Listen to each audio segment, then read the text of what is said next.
Hey friends, Barky Dog here.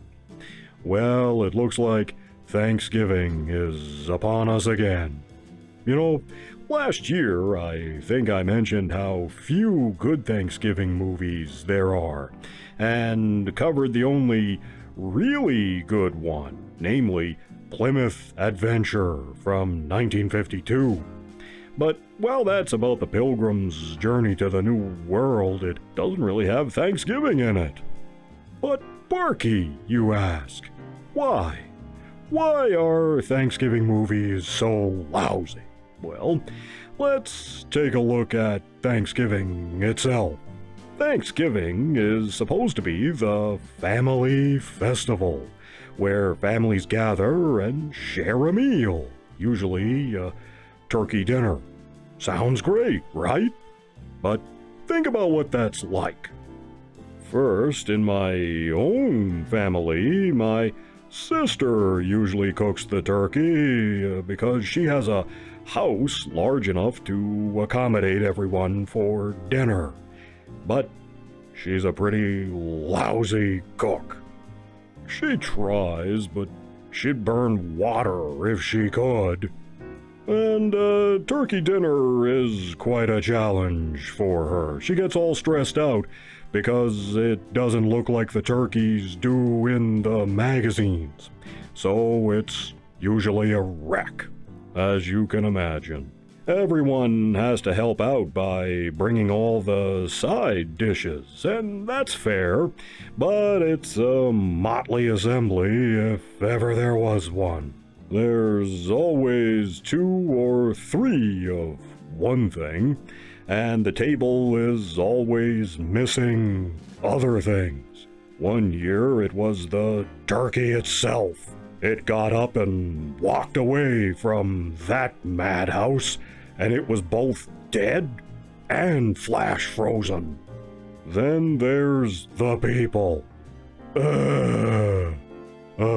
There's a reason you only see them once or twice a year, which you've forgotten until you see them again. Then you remember. Like my Zoomer nephews there, or he may be my niece. I don't know, since he hasn't made up his mind yet. All I know is that he has that stupid undercut, buzz cut hairdo, and he's dyed his hair in stripes of electric purple, electric blue, and pink.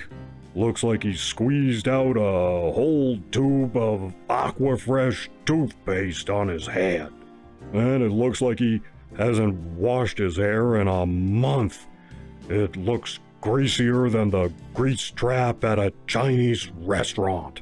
Then my drunk Uncle Rusty is over there going on and on about the orange guy and the Gunstitution, and how the government is controlling our minds and all of that stupid conspiracy crap.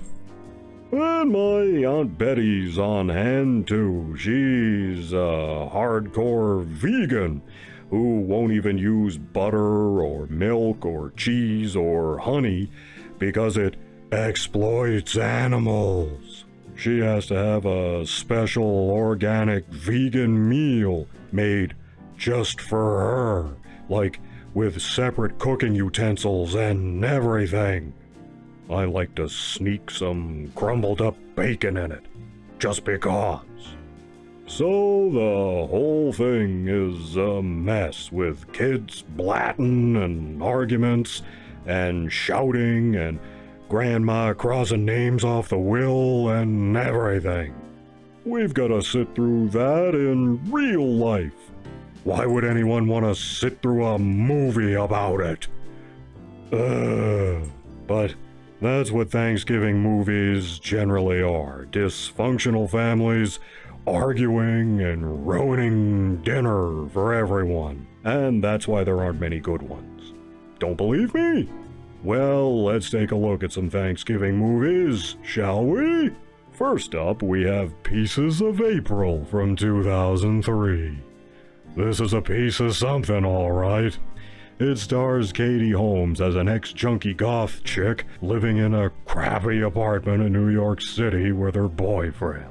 It's Thanksgiving, and April is trying to make a Thanksgiving dinner for her family who is coming to visit. She and her mom have been on the outs for a long time because April was a rotten kid.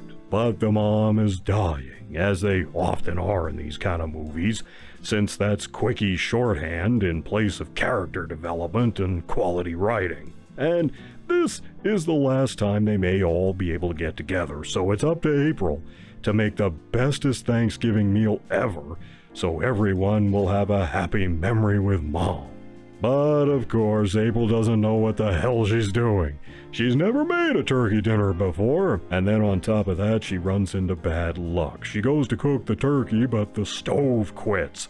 So she desperately goes from one neighbor to another out of the blue, never having said boo to any of them before, and tries to find a stove she can borrow to cook the turkey before her goose is cooked.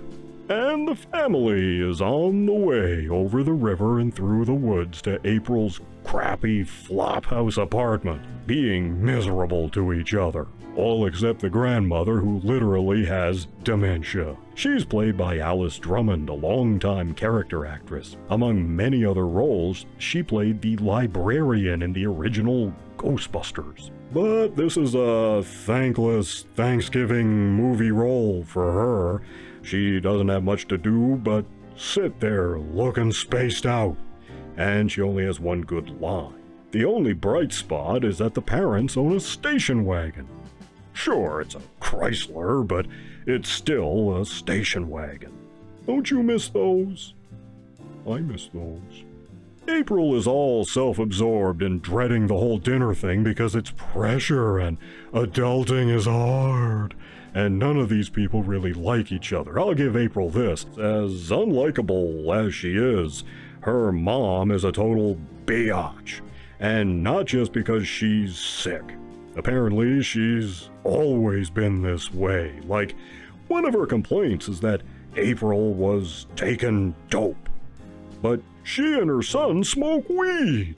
So I guess the apple didn't fall too far, did it, Mom? And her brother and sister are no prize either. The sister is kind of a bitchy princess, and the brother is kind of slow, probably from smoking all that weed. And the dad is totally whipped. So dysfunction is the signature dish this family brings to the table. The mom is played by Patricia Clarkson, who got an Oscar nom for this. I can see why. She's really good, but her character is so miserable and so prickly, it's hard to want to get to know her. The dad is okay too. You do feel sorry for him, though, being stuck with these people. And I did like some of the neighbors in the building. They were way better and more engaging than April, and far more interesting, but we don't see them on screen nearly enough. Admittedly, Pieces of April has its moments. Momentarily, anyway. It tries to be funny, and mostly isn't. It tries to be moving, and mostly isn't. It tries to be quirky, and mostly isn't. It tries to be insightful, and mostly isn't. It tries to bring the feels to Thanksgiving, and mostly only brings a case of salmonella instead. It's pretty low-budget dreck, masquerading as an indie movie. It tries to play on your emotions like a concert pianist doing a duet with a 3-year-old who's banging on the keys. Best avoided, like Aunt Betty's green bean casserole. And how about this one? Search engines from 2016. Here, a group of insufferable people get together for Thanksgiving. They're all kind of vapid and appear to have too much money and spend way too much time on their cell phones obsessing over email and social media. Like, all of them. When all of a sudden they all lose their cell phone signal. Horrors! So, none of them can function. They can't figure out how to make the dinner or anything. They can't chat or swipe or email. What will happen? Will they all come together or self-destruct? This one is terrible. Dull as dishwater with people who are generally unlikable to start with. The movie did make me thankful, though. When it was over, I was thankful. Avoid this like you'd avoid touching my nephew-niece's greasy toothpaste hair. Okay. I did find one of these that I actually liked. It's Home for the Holidays from 1995. This was directed by Jodie Foster, and unlike the others, this one is a proper movie. Holly Hunter stars as a quirky single mom who has just been let go from her art restoration job at a prestigious Chicago museum on Thanksgiving Eve. She's going to visit her family for the holiday while her daughter, played by Claire Danes from My So-Called Life, is spending the holiday with her boyfriend, and she calmly announces to her mom that she's gonna go all the way with him. Anyway, Holly is stressing and dreading this whole dinner thing, but goes anyway. Sure enough, dinner is a disaster. Arguments start and secrets are blurted out and all of that. Holly's brother, played by Robert Downey Jr., is a chaos agent who thinks he's funny, but he's not. He's chiefly responsible for ruining everything by antagonizing one of the sisters, a snooty princess type.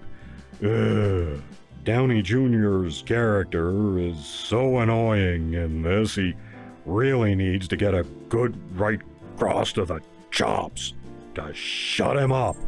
But he doesn't get one. In the cast, we have Charles Durning as the dad, and Bancroft as the mom.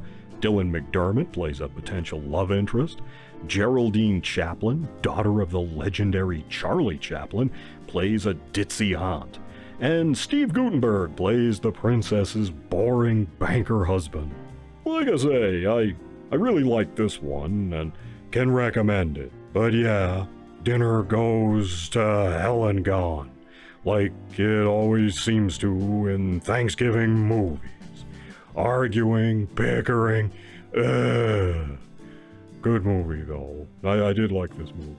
Well, I think you'll agree there aren't many good Thanksgiving movies. I guess they're hard to make because they all rely on family dynamics, and filmmakers figure what's more dynamic than dysfunction and arguments. Just once, I'd like to see a Thanksgiving movie where it all works out and everyone enjoys the holiday for a change. If you know of a good Thanksgiving movie, let me know down in the comments there. But I do hope your Thanksgiving is good. You take care, and I'll see you in the next one.